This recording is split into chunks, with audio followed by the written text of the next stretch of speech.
Yes, yes, yes, we are here.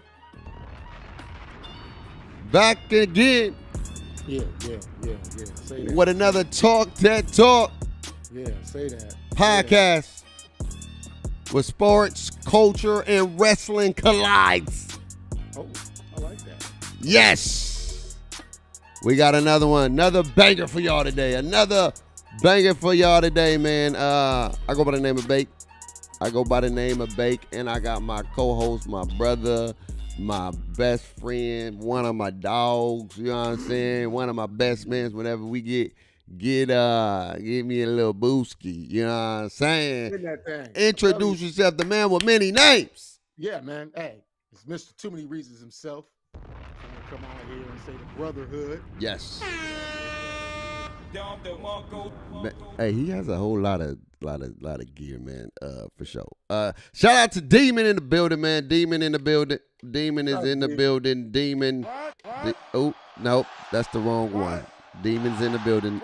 Demons in the building. I pressed the wrong button, but I was supposed to be one of those. Shout out to my man Zach.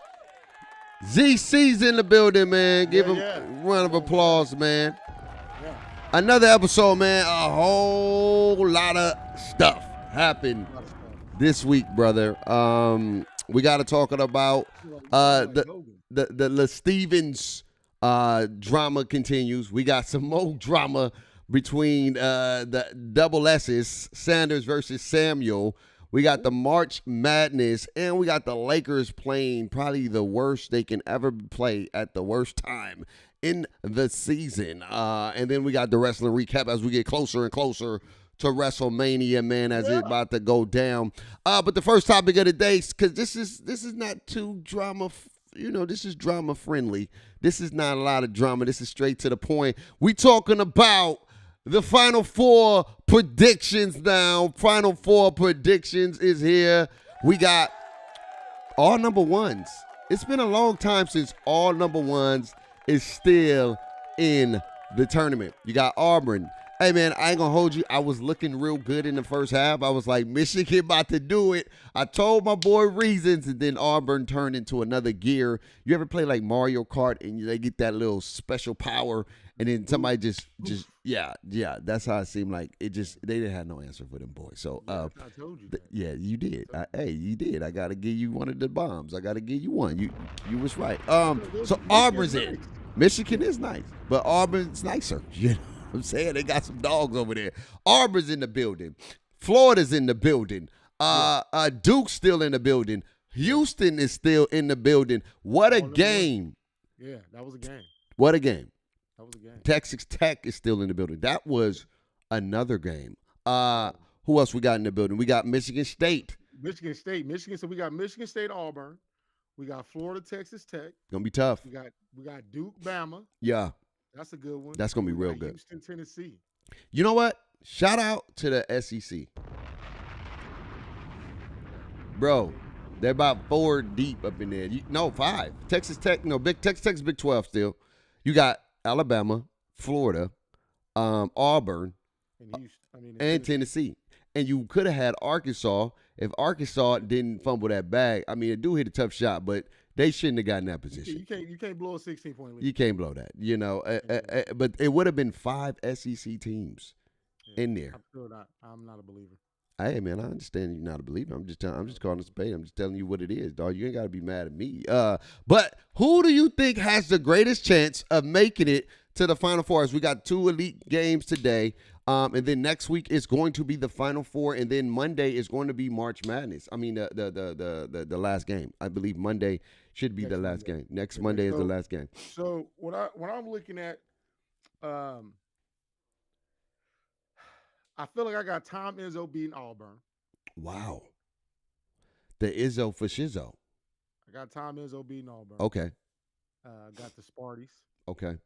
I didn't have Florida getting this far, but I'm going to give them their respect. Yeah, they balling. I got Florida beating Texas Tech.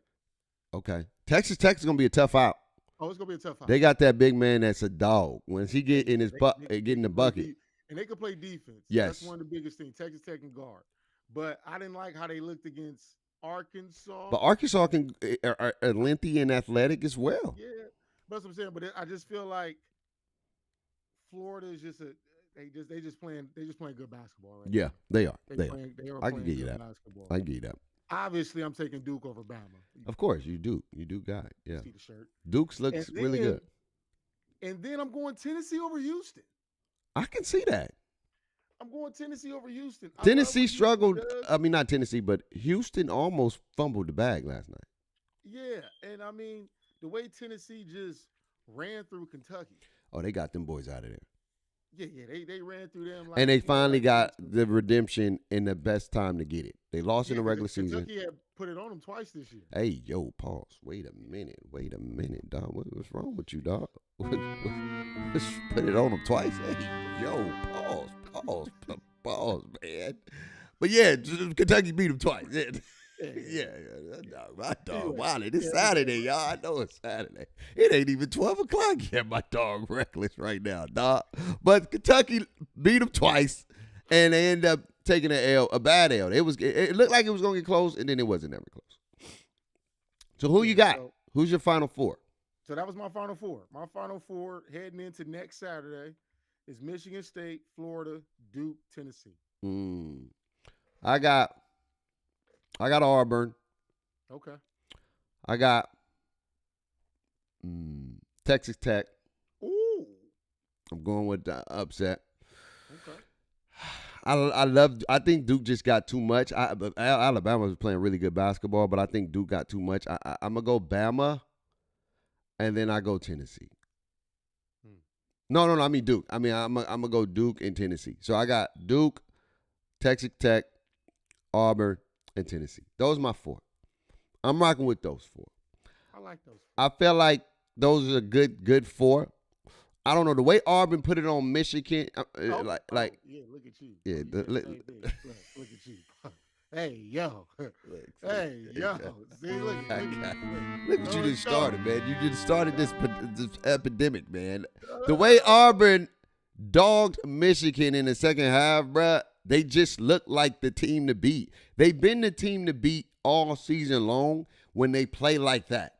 I don't think there's a team that can compete with them besides Duke. I think Duke is the closest team because Duke got some dogs. They got some go-getters, and Flag, you know what I'm saying, is flagship. You know, he's state of the art, and they just got a great team. They got a great team, and they play very, very well. And it's just going to be whose style gets to prevail a lot more. You know what I mean? Auburn is some go-getters, and they got some dogs, and I feel like they gonna end up getting to the finals. I think it's gonna be an Auburn Duke, and I like that. I really do. I like that I like that. It'd be a rematch from earlier this year. I like that. Came to Cameron indoor, and Duke ended up getting the win. Yeah, I would like that. I would like that. But also, man, on the women's side, Juju being out hurts USC. Yeah, that's tough, man. First and foremost, send love to Juju, man. Look, first of all, I know people was trying to send that old girl hate mail and said it was, look, man, it was a basketball move. It was basketball play. At the end of the day, it's just unfortunate. You know what I mean? And we always talk about this when we try to do some movement when we don't have our full body weight over our, legs. You just give out. She tried to stop on a dime without having full control, and it's just a freak accident, man. But I wish her nothing but the best, man, because she – let's keep it stacked. Juju was the face of WNBA right now. You know what I'm saying? She's been getting so much coverage. You forgetting about South Carolina and Paige. Like, Juju was just, I think, even probably as big as Caitlin Clark, to be honest with you. Yeah, but they wasn't pushing Juju like they was not pushing Caitlin Clark, and we know why. Yeah. I don't even like get into this. Yeah, we ain't going to do that. Right. We ain't going to do that. We ain't going to do that. But I'm saying, without the push, she was still the face. Without the push, she was the face of college basketball because she got commercials. She's everywhere. Everywhere. Juju everywhere. I see the little Juju on a beat. Juju on a beat. Hey. Yeah, she was everywhere. She was everywhere. Yeah. Little ponytails her staple. Yeah. You feel me? She got commercials. Yeah. All the young women look up to her and want to be like her. Facts. And so, like you said, man, we wish her nothing but a speedy recovery. Women tearing their ACLs now is not as bad as it used to be because of all the medicine. You can see Paige is a great example of of that. Yeah. I can see Juju redshirting all of next year and Yeah. missing all of next year, and then coming back the following year Yeah. healthier I would do that. and ready to go. Yeah. So that's kind of what I'm looking at for Juju. Who you got in the But women's final four? in the women's final four, it get a little rough. Yeah. Get a little rough, but I'm gonna go UCLA. Yeah, they one of the best teams in the league. I think they only lost to USC. They got I think so. No, they got another loss in there too. So I'm gonna go UCLA. I'm gonna go UConn. I'm gonna go South Carolina, and I'm going Notre Dame. Okay. I like the South Carolina UCLA, even though South Carolina squeezed the win out of Maryland. Maryland was tough. Yeah, and Maryland blew that. You can't have two. You can't have not back to back. You can't have two out of bounds turnovers under 30 seconds left when you was down 4. I think. Yeah. Like that right there. That's the game. You can't have those kind of blunders, especially when you was basically kind of in control of the game the whole time. Facts. So they just got to be better. Coming down the stretch. I got. Like I said, that's my final four. I got Texas. Oh, you got Texas beating. They won't play UConn though, right? Because you got Texas beating Tennessee tonight. Yeah. Okay. Texas beating Tennessee. UConn beating. I think because UConn would play the winner out of who? UConn would play the winner out of USC. Yeah. USC. I think UConn beats USC without Juju, and I think Texas beat Notre Dame, and then I got. Because right now they're not in the Elite Eight yet. They about to be. Yeah. So you got. Yeah. So you got Texas beating Tennessee, and then. Yeah. Texas then beat Notre Dame. Yeah, I got Texas going to the Final Four. Okay. UCLA, South Carolina, and then I got UConn. I think USC would have went if Juju wasn't hurt. Okay. I think it would have been an all number 4. I think the girls are a little bit different than the guys, to be honest. I mean, no, it's a little same. It's a little same, all at once. It's very chalky. Yeah. They would say. Yeah. A lot of the top seeds is. So that's where I'm going. I'm going Texas, UConn. I'm going South Carolina, and I'm going UCLA because UCLA is probably one of the most dominant teams I've seen. And I ain't gonna hold you. They playing really well. The only team that beat them twice was USC. To be 1,000. But don't sleep on USC. USC still got some dogs over there. They put up a 40-point victory even without Juju. Yeah. Kiki. So I'm not gonna count them out, but I don't know. This is Paige's last chance to get to the finals. Yeah, this her last little moment because if she don't get it now. Yeah. Then, it's gonna be interesting. She's still gonna make some money at the end of the day. But of course, it's Paige. Yeah. She's the number 1 pick. That's why I'm mad. The Sparks couldn't get her. Yeah. Because the Sparks got the number 2 pick. Yeah. But they got that girl Lauren Betts for UCLA. Yeah. Is a problem. Mm-hmm. Lauren Betts from UCLA, the big girl down low, is a problem. Yeah. She's posted back-to-back 30 and 10 games. That's what I'm saying. I'm not gonna sleep on them. Don't sleep. Look, Juju was the shine, but they got a good team. They beat UCLA. That UCLA has dominated dang near everybody in the season this year, and they lost to them girls twice in UCLA and at USC. Yeah, that's their only 2 losses is to USC. And now they don't have Juju, so it's gonna be interesting. We're gonna see if that pans out. Anyway, on to drama. We got some drama brewing up. We got the LeSteven saga continues. How do you see this panning out? We got LeBron James fires back at Stephen A. And he goes on the McAfee show. The Pat McAfee. The Pat. And he was patting that thing. Pat. And Stephen A. didn't like that. He had a response. It was like the rap beef of the summer. It's rap beef of media right now. And Stephen A. I feel like it's very WWE. Yes. Here cutting promos. Yes, cutting promos is what they did for real. So is Stephen A. the heel in this situation? You You know, think here's the who would thing. be the heel and who would I, be the I think baby? I think LeBron James is like the Roman Reigns. He's not a heel. He's not Yeah. a face. He's like an in between because he got people that love him, got people that hate him. So I he's think, kind of on that John Cena. yeah, I think Stephen A. would be the heel maybe. He's like a for sure heel because he's getting a little bit out Carried of away. line.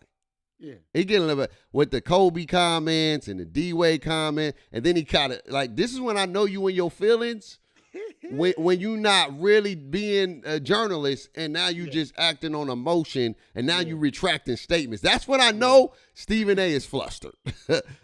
The Stephen saga is crazy right now because now Stephen A, because you don't really hear Stephen A retract statements a lot unless he's a little bit over the top. Yeah. And you know, somebody said it on the Gilbert Arenas show, and it was a rapper, and I forgot the dude's name, and it was Memphis was in the building that day. They had Zebo, they had TA. TA, and they had a rapper on there. I can't remember his name right now, but he summed it up perfectly. And he had it so perfectly, and then people when he said it that way, people understood. He was saying like, look, when I don't think Bron was mad about the critique of the son, right? It was more so you trying to tell me I ain't doing my job as a father by setting my son up. Like regardless if you don't agree how I set him up, I set my son up for success the best way I know how to set him up, and you ain't gotta like it or not. But at the end of the day, you're not gonna tell me how to set my son up. At the end of the day, this is not your kid. This is not, and I wish I had that clip. I'll play it as I let you. I'll find it and I'll play it because it was straight to the T, and it's what the real argument is. It's what like I think Steven is taking it so far left, and he's missing the true essence of the real art. Now he's thinking Brown had a camera planted, and you look at him watching it like bro, it getting a little bit out of control, dog. Yeah. So as I've listened to Stephen A, I've heard him. I wouldn't say retract, but make more clear what he was trying to convey, because now he has to make it more clear because he's being pressed about the situation. So I can't tell you whether his initial comment was that, or now that he's been pressed about it, he's had time to reflect. It's like, well, I'm gonna kind of change up my approach to what I was saying. And what he was saying, when you on the surface, it wasn't wrong. Because when he said, I'm pleading with you as a father, he claims that he was not talking about LeBron James in his household and how he runs his house and how he is a father to his children, including Bronny. But he was saying the father that was basically tweeting that, oh, my son is better than a lot of you dudes. The father that basically set his son up like, if you want me, you got to draft my son. The father that, through all reports with Rich Paul and everything, was other teams was looking at him, but out of courtesy and respect for LeBron, they didn't want to draft Bronny so Bronny could be on the Lakers. So he was, to me, more talking to LeBron, the GM, than LeBron, the father. So that night when he had a bad game is more or less like, look, Bron, the story and the moment of what Bronny is cool, but he don't belong in the NBA right now. He's a G League guy. And mind you, he's doing very well in the G League because that's where he belongs right now, continuing to hone his skills, because that's where you go do that. The G League is for that. And so that's where the issue comes in. I mean, not the issue, but that's where the conversation comes in that. And that's where Stephen A feels LeBron missed the boat on what he was trying to say. And LeBron saying Stephen A missed the boat on, you bringing up my son. I'm not about to be looking for all what you have to say. And that's what me and my boy Smoke was talking about. It's, you need to be precise with your wording. Yeah, Be precise in what you're saying because your words carry weight. I was listening to the Mellow podcast, yeah. and they like, yeah, Bronny's gonna be a real NBA player soon. What is real NBA? He's already in the NBA. So like I know what he means by real NBA player, but when you say those kind of things, you leave room for interpretation. Like, so he a fake NBA player? He don't like, or he must don't belong right now. You feel me? So Here, that's where I get what I'm you're getting, saying. Here's the thing. I'm getting where getting this at. Here's the thing. This is when I know sometimes the intent ain't as pure as somebody making it seem. Because if you know your point, right, you know how to articulate that in a way where it can make sense because you're not acting on when you actually get to process a point, you get to articulate it and deliver it the way it needs to be delivered. But again, like I always said in the beginning, it's the antics behind it, the malicious intent behind it. You can tell that there was some personal jabs at it. It wasn't. He knew he was talking to him as a father, but since he's getting pressed by everybody and everybody saying, I found the clip. I'm gonna show you what he said, what the rapper said. I'm sorry I forgot his name, but here we go. Hold on. Had a problem with Stephen A. criticizing Bronny. I think the problem was him criticizing him as a father, involving him into the league. And it's like, bro, at the end of the day, it's people out here that's doing nothing for their kids, and I set mine up for success. So don't I like that. I like that. Criticize me that way. Don't criticize me that way because I did my job as a father, and you on national television acting like I didn't. I think that was his point more than anything. So my thing is, if you want to say, Brian, the way you introduce your son to the league, cool, you can feel some type of way. But at the end of the day, that's how he felt like he wanted to set his son up. Hey, man, my son is just as good as anybody else. He can play with half the people in the league. And you're seeing it now that he's putting in the work and he had the time to actually play. Bronny can ball when he's getting the light and he's getting that confidence. When he was in high school, it was that it factor that we didn't know if he had, but we know he had the tangibility of talent. It was the it factor because it was like, I don't know. He played with a lot of great stars, right? And it was like he always played in the shadows. He just did the little stuff. It wasn't like he was over the top, even in high school. It wasn't like he was the guy. It was just like he did the little things. And so we was like, could he be that good? Because when you see him play, he don't put up that many numbers. He doesn't go crazy like that, but he has those tangible essence that can, hey man, he could.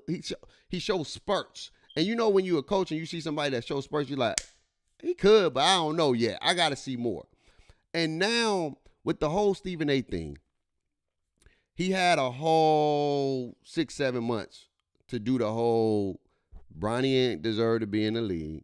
And then he waited, right, to that one game. He had a bad game. We all knew it.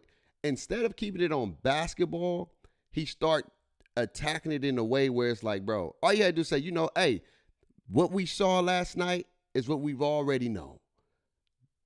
Bronny James is not an NBA athlete yet. But when he took it left and said, LeBron, I'm pleading with you. I'm begging you. Stop this. Stop this now as a father. No, come on, Cuddy. I get it. You doing what you got to do for your ratings for your show, but now you taking it farther past hoop now. You taking it to a personal vendetta where now you attacking me, saying what I did, how I do it, as a man, how I set my son up is not what you should be doing as a father. And regardless if you agree with it or not, you can say it in a different way. Like, you want respect. If I say, yo, D, I don't appreciate how you raising Jack like that, bro. That I feel like you could be a better. But if I say, damn, D, you awful, bro. You gotta stop this, bro. You suck at being the dad, bro.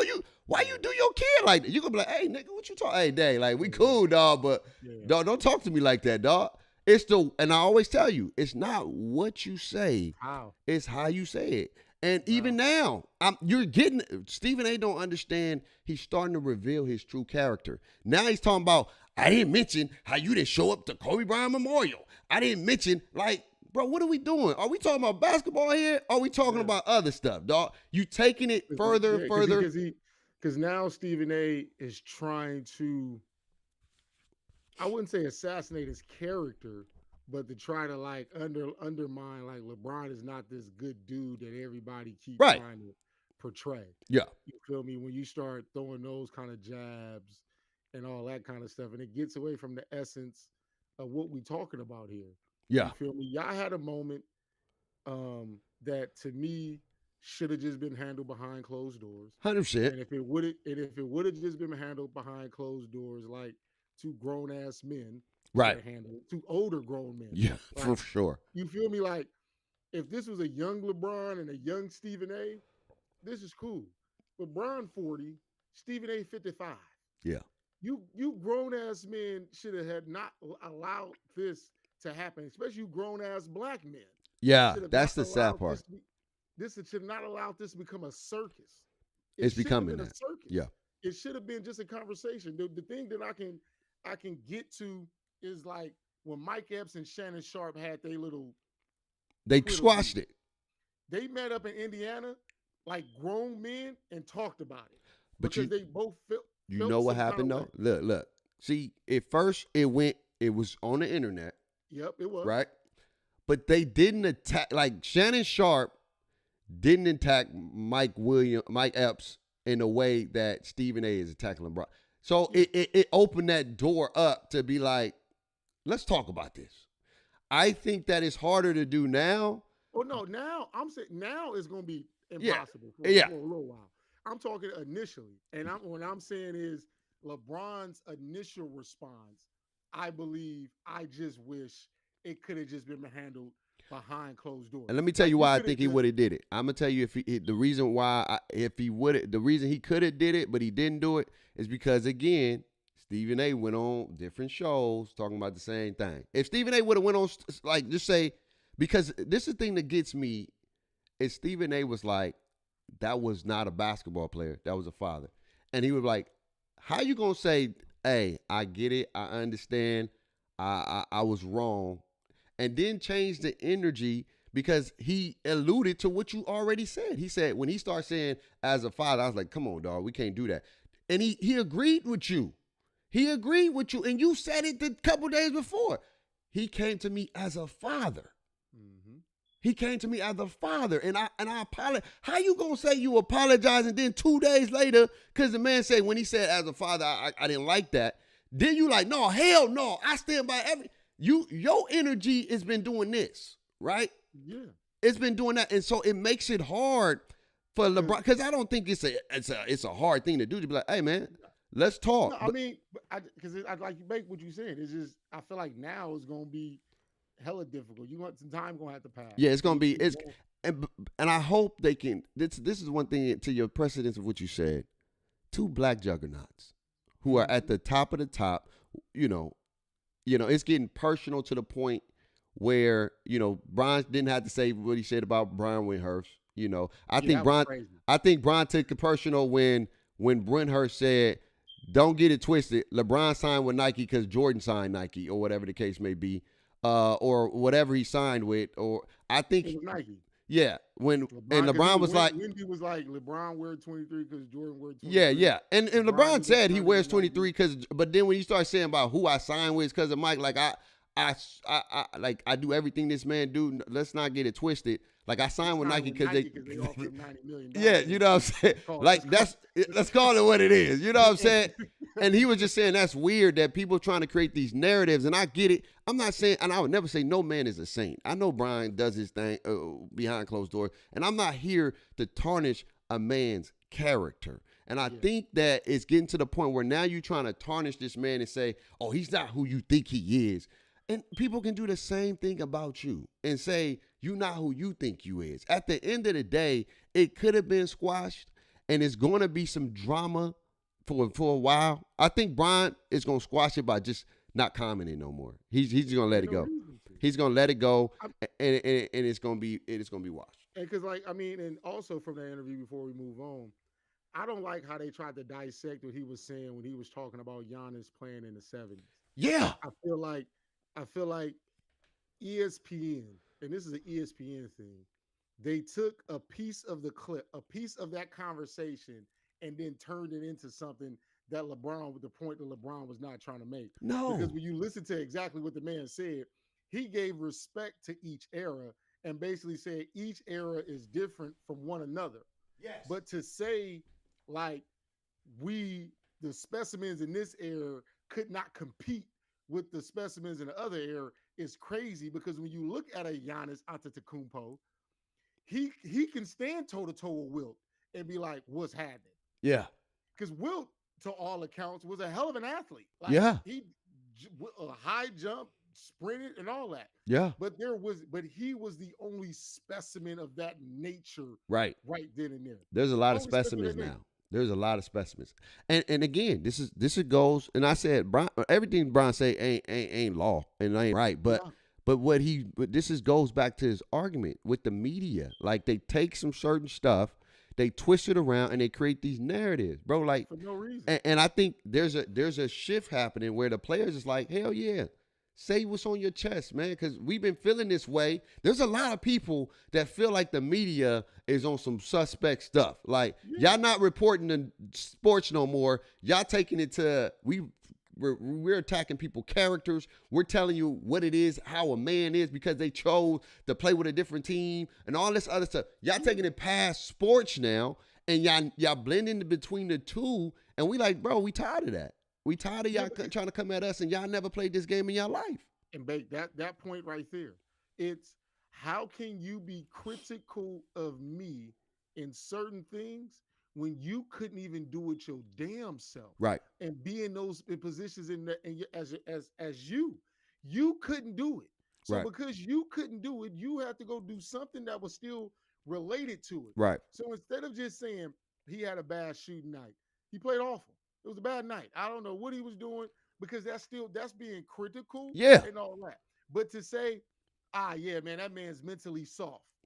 Bro, how you know that man mentally soft? That's what you know who I love a lot, and I know people they call Shannon a glazer, but Shannon is always on just the results of the game. Even when he talked about Bron, he said Bron know he messed up. That was on Bron. He didn't say nothing about Bron ain't got no clutch game. Bron is soft. He just kept it to the game.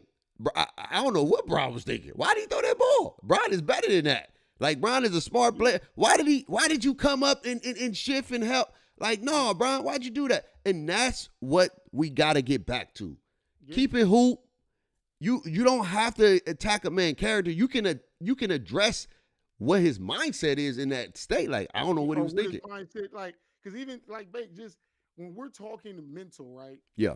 You can be critical of someone's mental without questioning their mental. Yeah. Because you can allude to, like, in these moments, you have to be mentally strong in order to zone in and focus on what's going on. Yeah. It ain't calling you mentally weak. Yeah. It's just saying, in order for you to focus and take yourself to another level, right, or in these moments, your focus and your mental has to be at another level. 100%. It can't be low. It right. has to be high. And so you're still questioning someone's mental toughness, without saying, "Oh, he's fragile." Right. He's just mentally weak. And that's the part. He can't never be what Jordan was because Jordan was this, or he can't never do because you're when you talk about a Jordan, you talk about a Kobe. Those two for right now, you're talking about dudes who showed us what mental toughness was. So now we have a bar. But just because they're not at that bar, don't make. Hold on now. Weak. Hold on. Because you want to talk about mental toughness. No, I'm saying just because they're not at the bar that we believe. Yeah, they should be. That they're mentally weak. But hear this thing, and then we can go to some more drama. Jordan took 3 breaks. He retired twice or 3 times. Came back. He didn't come back the 3rd time because he was dealing with some mental stuff. Like, let's keep it a stack. You know, we want to say he wanted to go play baseball for his dad. Cool. But he still quit twice. He was done.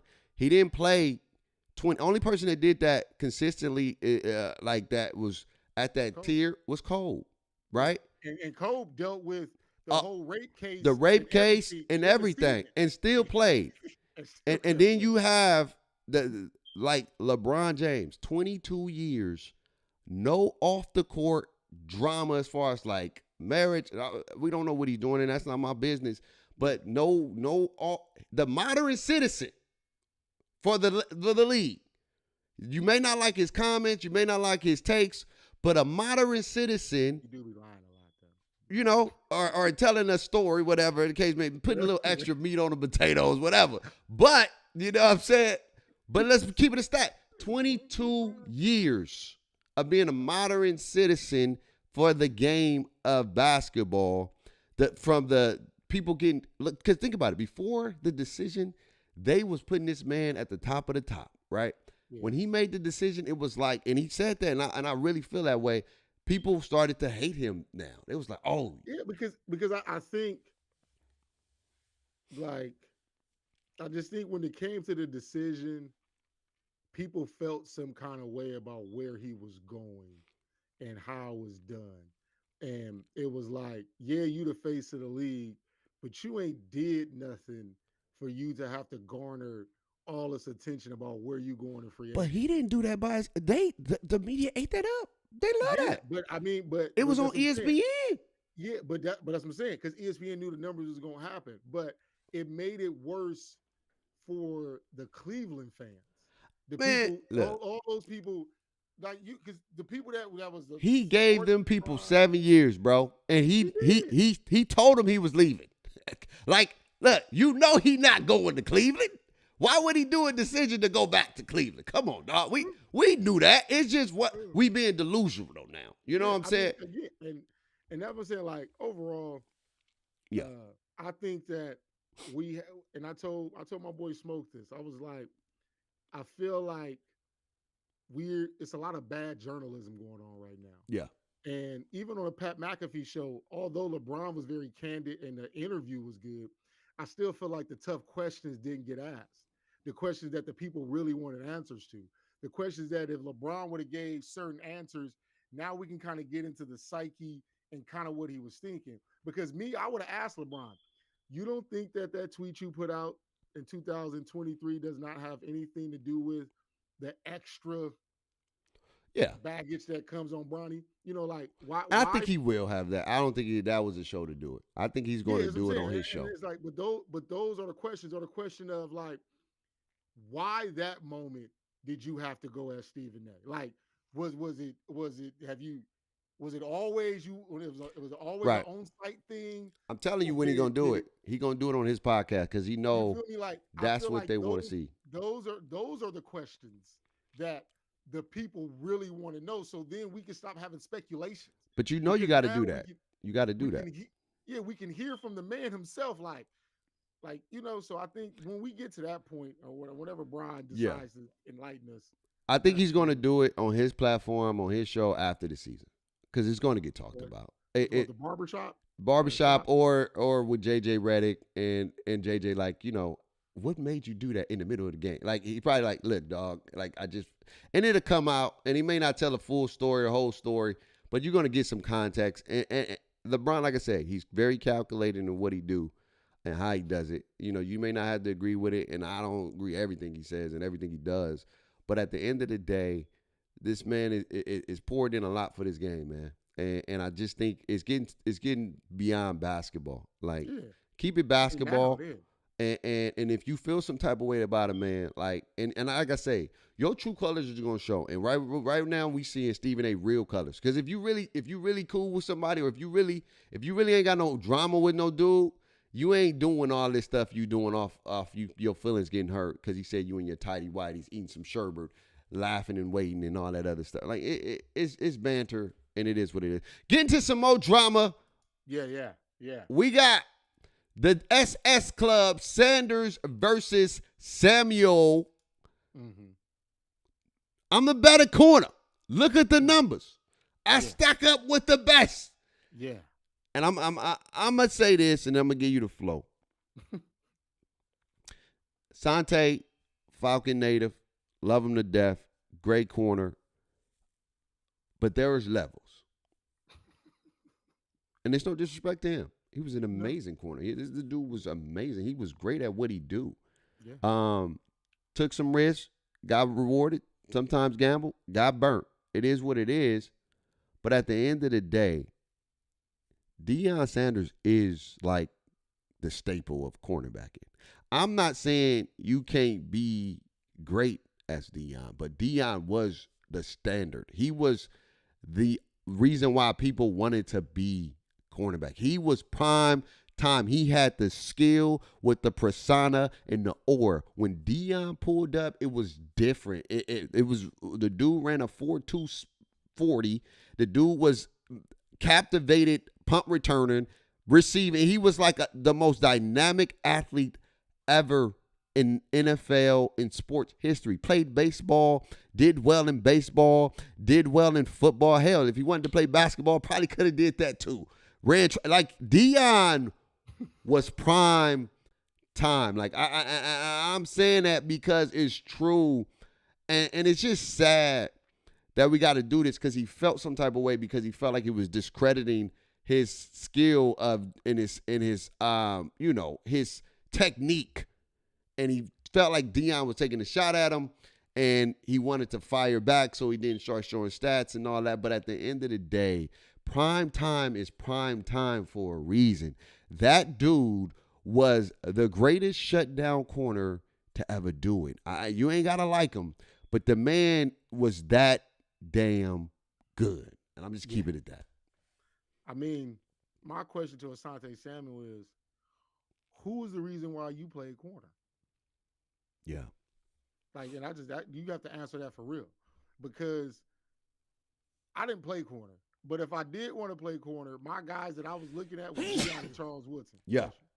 You feel me? That's who I wanted to emulate if I had an opportunity to do that. Part of the reason why I wore number 2 out here playing semi-pro is because of Deion and Charles Woodson. Just because that's just part of the reason my name is Too Many Reasons is because of Deion. You feel me? Just because that's just who he is. And I think Cam Newton said it best. Deion was the person that was performance and persona. Yeah. So as great as Asante Samuel was, he didn't bring nothing more to the table than just performance. Yeah. But when you also bring persona and you bring some kind of personality, and when you bring that personality and you out there talking like how you talking, which means you have to go back it up, because Deion didn't just go out there and lock people up. He told you what he was going to do. Yeah. And he went out there and did it. And, and like everyone has said, just like Shannon Sharp said, just like me and you this morning watching Ryan Clark, Deion swung the pendulum of success in the NFC. Yeah. He went to the 49ers to go lock up Michael Irvin, to go win the Super Bowl for the 49ers in 94, to leave the 49ers, to go to the Cowboys, to help the Cowboys beat the 49ers and lock up Jerry Rice, for him to go and win the Super Bowl in 95. Yeah. Deion just different, man. And it's nothing against Asante. Like, Asante is a dog. As a dog who played well and who put up a lot of great numbers, man, and he's Super Bowl champ. But Bake, we always talk about it. Sometimes numbers don't tell the whole story. Right, it don't. Sometimes numbers don't tell us, and the numbers could be very justified. Right. But when we're talking about a man that is legitimately taking away your best wide receiver to where you like, damn, I can't even, you know what? I ain't even thinking about throwing over there. Like, when you have that ability where they don't think like I'm just not throwing that way. Yeah. That's a different I would say this, and I'm gonna leave it at this, man. It's at a point where everybody that comes in the league, they want to be him. Mm-hmm. Like like him. His dance, people are still doing his dance. Him now, babe. Daryl Green, like some real pillars. Charles Woodson, Champ Bailey, but at the end of the day, Prime was that guy. Like he was the guy.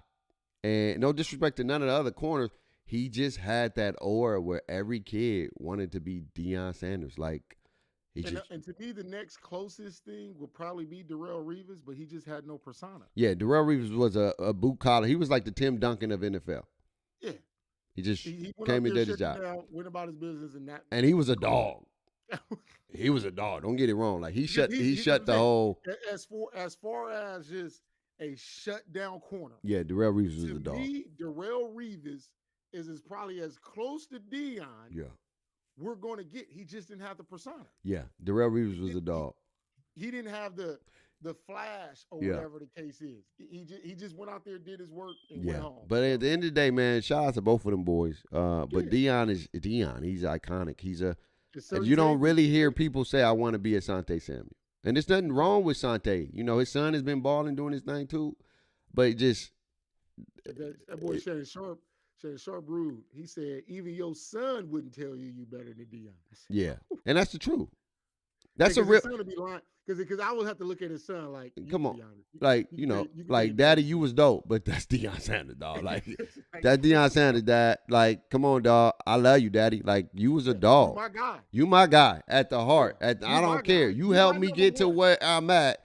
But don't lie, Dad, because when you was coming up, you used to say Deion is Deion. Yeah, and let's not do that. Let's keep it a stack. Let's not do that. I hope they can mend it and get past this because Deion ain't got his all peace and love. Yeah, Deion don't have no issues. He don't. He know who he is. He knows, man, and he's a man. He said in Deion's moment, and I'm gonna let it go. Deion told Skip Bayless, all these other corners keep talking about moments, but I'm a monument. Yeah. I said, oh well, damn. Yeah, he's the statue. Like no real talk. Y'all moments. Yeah. Y'all the flashes. Y'all the when you turn on the highlight tape. Yeah. Deion is the statue. He's the permanency of like all time greats of greats. Yeah, and again, there was some great corners. Don't get it twisted. But I'm telling you, Deion was just the kid, or where everybody's like, I want to be that. You're not starting your all time 11. Deion Sanders is one of your corners. Yeah.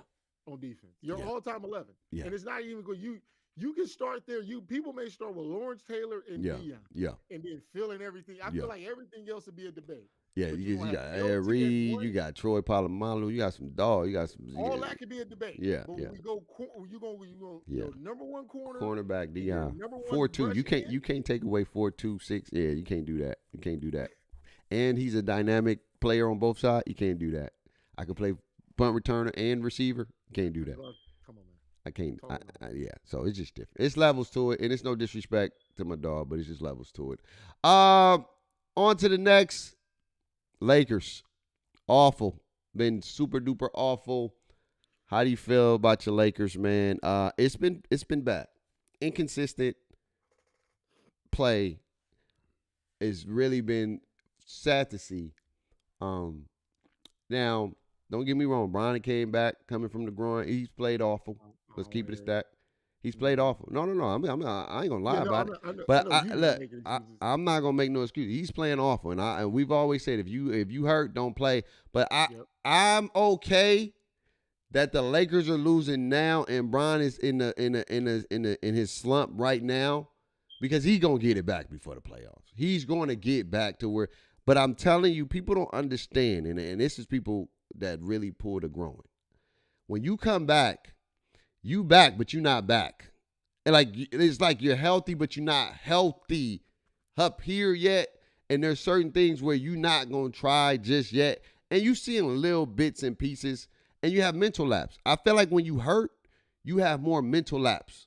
You do. You be doing stuff out of pocket when your mind ain't all the way there. I'm just keeping it stacked because I play sports. When you hurt, you do some dumb stuff sometimes. And I can say Bron has been doing some dumb stuff, like the shot selection, the passing, even in the defensive lapses, bro. Like he just ain't been there. And then you got Luka too. Luka's like, they're not playing defense at all. Like, even your defenders are not doing their job.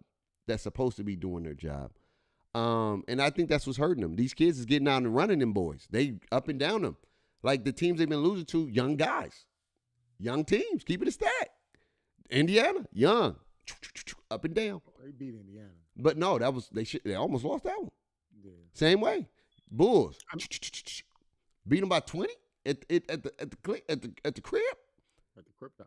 Then go up, give up 44? How? Up and down. And if that's going to be the dilemma for the Lakers, the teams that have played with faster pace, hell, you better want to play Denver. You want to play them slower paced teams, because if you play a team that's going, if that's the formula to get y'all boys out of your element, we in trouble. Yeah, I mean, I feel like the Lakers, everything kind of went downhill when they went to Boston Yeah. because they had just beat the Knicks. They had won some games. I think Boston ended up ending the winning streak, Yeah. and then things just kind of went downhill from there. Because you got to factor in Bron got hurt, Yep. Rui was hurt, Yep. and then the schedule that the Lakers had to play with playing 6 games in 8 days didn't really help the situation Yeah. with having bad health. And 2 of the losses that they got, they ain't play nobody. When Yeah. they lost to Denver, they didn't play no damn body. When they lost to Milwaukee, they ain't play no damn body. So you feel me? It's one of those situations where I'm looking at it and I'm trying to figure out why are we no longer playing defense? And the problem is with the Lakers, this is part of LeBron's issue too, and Luka, is when it's going offensively, everybody want to be engaged. But when it starts slipping offensively, everybody don't want to be engaged on defense. Yeah. And then you got your guys that's on defense that play defense, and they looking at y'all like, we out here working hard on defense, but y'all want to be halfway working because y'all struggling on offense. Yeah. And this Laker team, LeBron, Luka, y'all don't need to be the most reliant people to go do everything offensively because the team is a complete team. Yeah. So if y'all was to sacrifice some of all that on offense and put some or more of that on defense, like how we was, we gonna be okay. But if y'all gonna just sit there and be so focused on offense, then that's gonna be the problem. My issue with LeBron and Luka is they still complain after every non-call, like the shit is about to change during the play.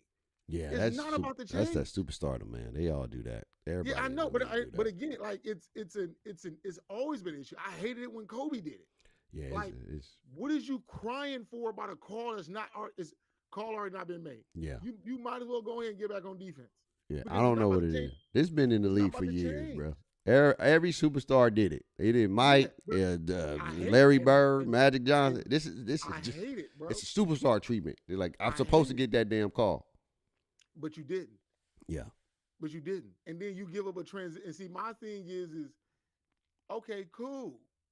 If you want to cry and do that because you didn't get a call, and you because you complaining and lollygagging, right? And then you miss an assignment on defense, right? Everybody should be able to check your ass, just like you get mad at other people missing assignments on defense too, or when somebody don't do something because they wasn't necessarily focused. Yeah. To me, that's where that balance has to come from. Yeah. You can't be out here complaining. I think JJ does it. I don't think players do it. I think JJ does it and be like, look, motherfucker, you know you play bad. Yeah. You know, I think he does it, but the players don't do it. But LeBron, even in his Bulls game, I was more frustrated with the Lakers gave up 44 points in the fourth quarter, allowed the Bulls to shoot 11 for 14 from 3. Yeah. In the fourth, heading into the fourth for the 13-point lead. Like Mm-hmm. you just can't do that. And when I'm looking at LeBron allowed Josh Giddey and Kevin Huerter to guard him for a full fourth quarter. He decided to score 2 points. I'm telling you look, I'm not making no excuses, but if you don't feel healthy, no, you got no. Here's the thing: you cannot come and play off basketball off of growing. What right now he's working into getting back into basketball comfortability. If you're not gonna give me a lot on offense, then I need you to do more on defense. But it's harder, bro. Because you know how hard it is with that growing, moving laterally, bro. Like I'm not making no excuses. I just think here it goes, and this is where, and this is not about the debate. This is not about none of that. This is where I always go back to why I will always prefer Kobe over everybody else. Because due to the fact that LeBron is hurt and he can't move how he used to move, the area where you wouldn't have to exert so much energy is having a post game to where he can use his back to the basket and still be super effective, but he never ever developed that. Bro, come on, D. Look, the growing is the core of every. These are not ankles. It's not calves. The growing is the center of movement. Even if you go like I'm telling, if you in the post, This little, even I'm telling you, a little fade. Like, have you pulled your groin before? Yes, I've hurt my groin. All right. Twice. And I promise you, you ain't hit no fades like you want to hit fades. I still played football with a hurt groin last year. What you talking about? Hey. What you talking about? But I'm telling you. Was you 100%? I was still playing quarterback. I was still running around doing me. Well, you must have had a slight tear. It must have been a slight one. Slight or whatever it was. It didn't stop me. I was in pain. You ask my wife. I had my groin was purple. Yeah, you tried to kill yourself, bro. You ain't even getting paid. This man is wilding. I'm gonna tell you right now. Ain't no way you gonna have me out there for a purple for and ain't nobody. It's just because in my head, if I'm gonna decide to suit up, yeah, when I walk through that gate and put those cleats on, and I decide to suit up, I ain't work like. Let me tell you this though. I'm gonna tell you this. Look, real quick. Football, you can get away with it growing a little bit more because you got angles where you can take, where you don't have to, you can't go. If somebody gets you on a move, it's like, got a nigga, can't do nothing about that. But I got 11 people, right, that kind of help. Basketball is a little more fast-paced, agile, moving, left, right. So you can stand, like you see he playing the center or whatever. And again, I'm not making no excuses. He's playing awful. We know that. But what I'm telling you with the basketball, because even when he hurt it, it was on a post move. He tried to overexert, and then it popped. That thing, pause, it popped. And then he was like, hey, it wasn't on no dunk. It wasn't on no, it was on a simple post spread, go up, and it said, pop. You know what I'm saying? And so you want him, he's not going to play in the post because you got to move more your legs using your post, and that's where the groin is. That's where. So you're gonna hit a lot of stationary jumpers. You only can go down one way, because when you playing basketball, dog, you're very limited with a groin, bro. Like I'm not even making no excuses. I just know the lateral movement is faster and it's up and down. If that's the case, then he needs to be on a minutes restriction. But he's gonna play it. He's gonna play it. But it's just. But maybe you need to be on a minutes restriction to where you're able to maximize who you are in shorter stretches, just so 100%. 100%. You feel me? So it's like you know that you could play at an extremely high level for 4.5 minutes. Yeah. You feel me? Now you can go rest, go whatever you need to do, and then instead of having to play in longer time periods, maybe cut his minutes down to where he's playing in spurts to allow the groin to where he's able to. All right, look, I'm gonna just go. And if I just go and I'm good, then I'm good. Versus, all right, well, let me just kind of get through the quarter. Let me just try to get this shot up. Because it's not going to help the Lakers, man. And no, right it's not. Now, the Lakers are in 5th, but they play Memphis tonight with a chance. If they win, they can move up to 4th because both teams is tied in the record or whatever the case is. So it's one of those things where they got to get better. Yeah. They got the rotation. I like the rotation. Playing 10 people and trying to figure it out, but they got to get better. They got to get better. 100%. 100%. How you go from January 15th to January 15th to March, whatever the date is, as the number one defensive efficiency. Was that with Luka? That's with Luka included. Okay. That's with Luka included. And now you're down to 23rd in defensive efficiency. Because I'm gonna tell you this. The lock-in is not consistent. Because you can stop a team from scoring 17 points in one quarter, and then you can give up 44 in the fourth, right? It's the consistency of bad shot taking in transition basketball. Like, if you want to slow the pace down and you taking bad shots, you got to figure it out, and they'll figure it out. And I think, like I say, before LeBron got hurt, they was solid. It just, again, I know right now, Luka ain't no defender like that, and we just know that. It's called a spade, but he's gonna give you 30 on the offense, so it's gonna cancel it out. But it's just, they got to figure out a way to lock in the key moments, and they're locking in certain moments, but not in key moments right now. Because let's keep it a stack. Before the injuries, they was always finding ways to win close game in the fourth quarter. They was winning games on defense and strapping up. And I think right now it's one of those it's a mental thing where it's like I gotta be available for the playoffs. So I can't go crazy.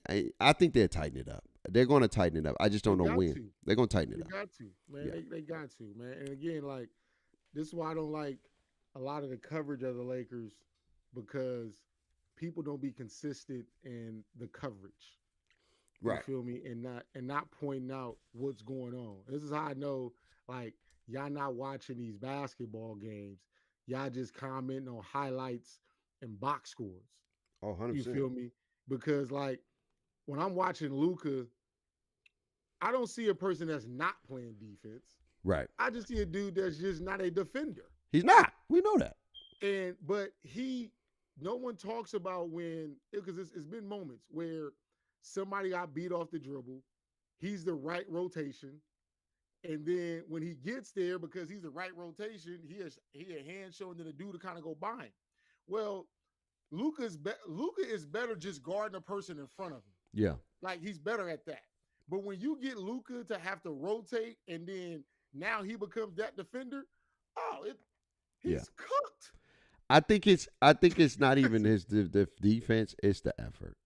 I think it be the effort sometimes. And I think Luca it's this he don't have that two-way mindset where it's like he have it sometimes. But if his offense is awful, then he'll play some awful ass defense. I ain't gonna go. But I watched Luca in the playoffs last year. And he did good. Paul George. No, he did. Guard James Harden. Yeah. Guard Kawhi. Like that's when his off because he was dropping 40 and he was in his bag. Like, bro, when Luca is when he was playing SGA and all them or the Celtics, when they was putting them in some stifling, defense was getting cooked because he had it going. But when he got it going, Luca, yeah, mother sucker, yeah. And so it's one of those things, man. They gonna figure it out. I know they will. They are a very scary team, and I think they're going to get it together. They gotta just go in there healthy. That's the number one thing right now. No more injuries. Go into the playoff healthy. And I know, I'm not worried about Brian. I know Brian gonna be there in the playoffs. I think he's just trying to get to the playoffs so he can turn it on in the playoffs more. I think right now he's doing what he can because he don't want to overexert and then end up getting hurt. It's just one of those things. That growing is no joke. But we'll see. Anyway, last but not least, before we get up out of here, wrestling recap.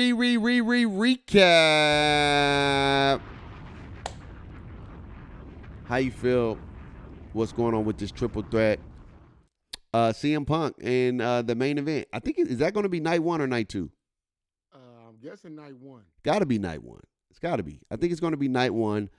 And you know what? I don't think that they was planning to be the main event. I think with all the other stories are kind of like mid-tier, it has to be main event. Like Cody Rhodes, day 2, main event with John Cena. And main event, day 1 is with Roman Reigns and CM Punk. It's a lot of stuff going on right now with that drama and that archy. You got Paul. Look, man, if you my wise man, ain't nobody gonna be kissing no man on no forehead talking about you did it, you made it to the final, you at the final of the freaking WrestleMania main event. That was kind of weird to me.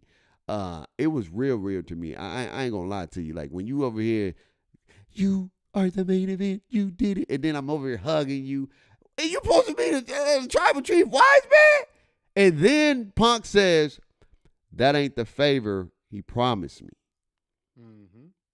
So what's the favor that he promised you? That is going to be up in it.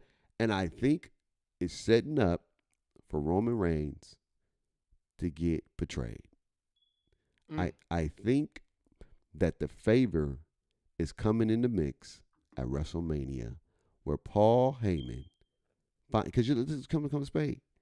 Paul Heyman ain't forgot that he got put through the table by Solo Sikoa and the Savages. Mm-hmm. Paul Heyman is like, I've been by your side, And you just allowed this to happen. And you've been allowing people to take advantage of me, to manipulate me, to embarrass me, and you supposed to be my tribal chief?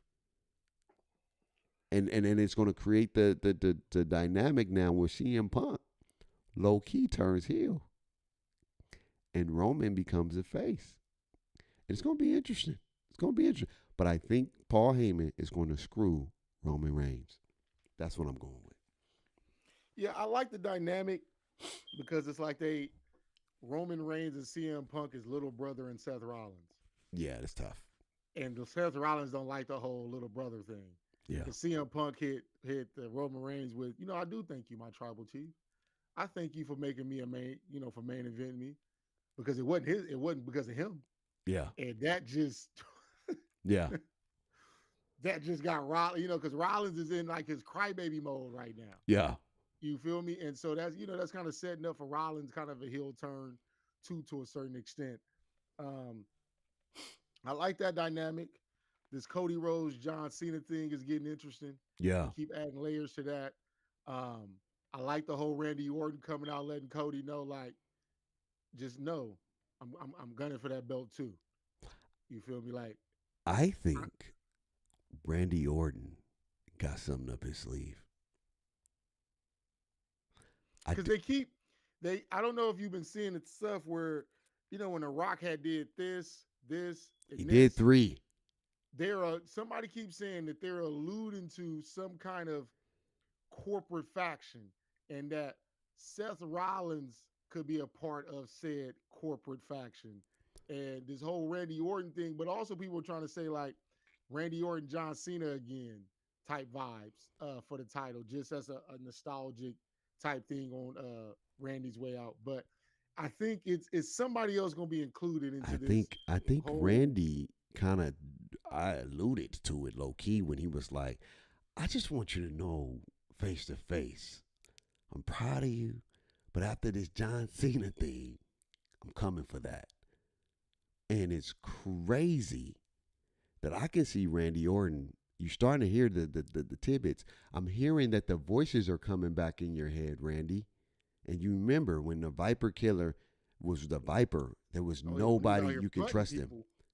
And I think we can have one of those holy crap moments to finish day 2, to have the wrestling in the world community in a frenzy like, holy he did? Randy Orton?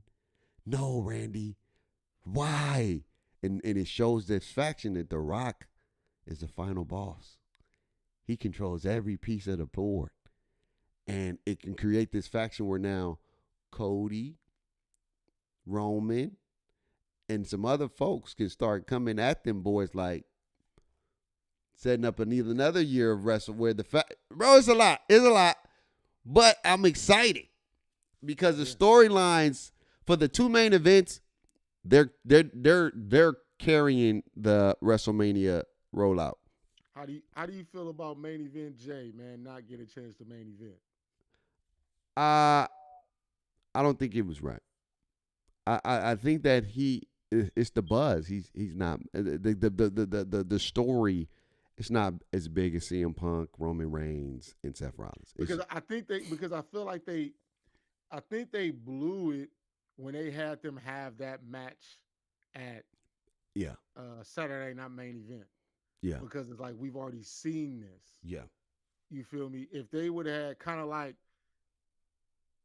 when you had the whole Sami Zayn and Gunther last year. Yeah.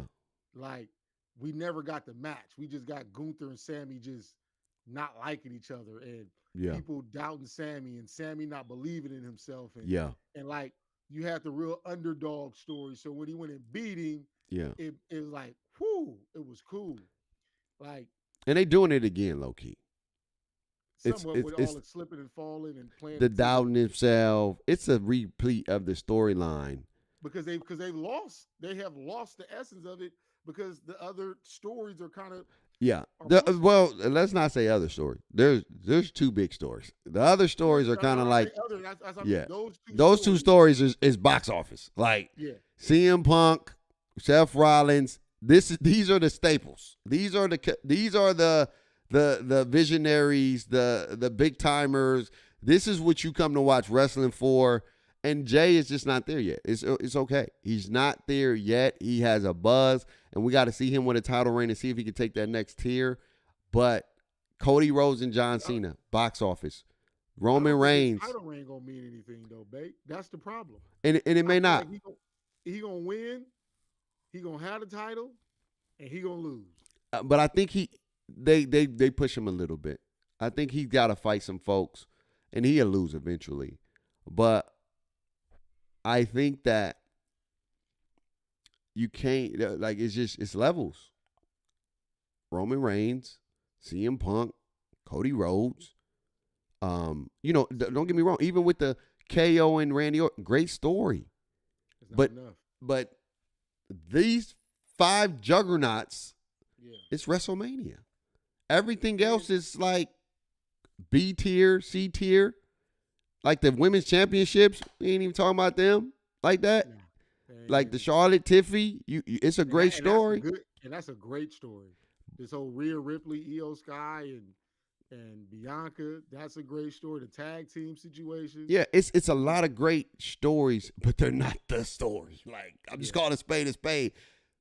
There's so much meat on the bone with the John Cena and Cody, and there's even more meat on the bone with the Roman Reigns, CM Punk, and Seth Rollins as the outcast, the outlier. It's like nobody is seeing Seth Rollins' point. I'm trying to tell you, CM Punk is a snake. And you don't even notice, Roman. Oh, wow. Got an upset. What? I mean, not an upset, but TCU is beating Notre Dame. That's not an upset. I knew they was going to be. Yeah, they was. It was upset to me. I had Notre Dame. And Hannah Hidalgo and them going. Here's my thing, and I'm going to leave on this. Think about this. Seth Rollins is telling Roman Reigns, this dude is about to snake you. And you don't even see it. Because you so caught up in your own stuff. It's right under your nose. I know this guy. I've seen this guy. Yeah. He's a snake. And when you get snaked, then you're going to finally see my point. What I've been trying to tell you this whole time. You should have let me eliminate him. You should have let me get rid of this dude. You should have let me finish him.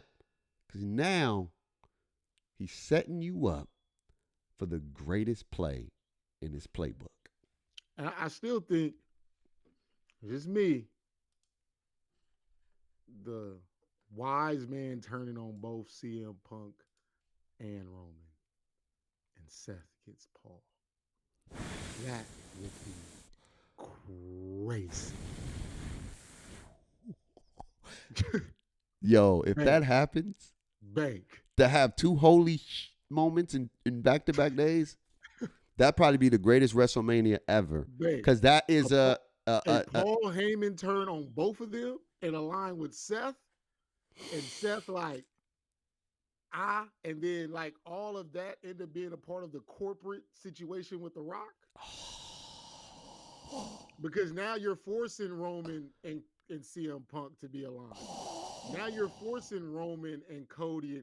You're forcing. It's like you're making the Avengers have to come back, and The Rock is Thanos, and he's got his guys. Oh and my you're God! Forcing CM Punk, Roman, and Cody, and all them to have to deep storyline playing. Come on, man! Come on, they gotta listen, babe. I don't know why the writers ain't called us yet. Listen, call me. We can do some damage, baby. Yo, I'm telling y'all, because we got the whole world in their palms like Bray Wyatt. R.I.P. That is crazy. Anyway, that's the show. Hey. Until next time, family, man. Hey, check out your thoughts on the Steven saga, the Double S Sanders versus Samuel saga, the Lakers are awful saga, Final Four predictions, and wrestling recap. This is Talk That Talk. This is Talk That Talk. Brotherhood, man. Basketball about to have me in the chokehold. The Lakers play at 5. Duke play at 5:55. Yeah. So I'm going to have one game on the TV. There it is. Another game on the computer. There it is. This is welcome to another edition of Talk That Talk, where sports, culture, and wrestling collides. Until next time, family, always remember, talk that talk. Peace.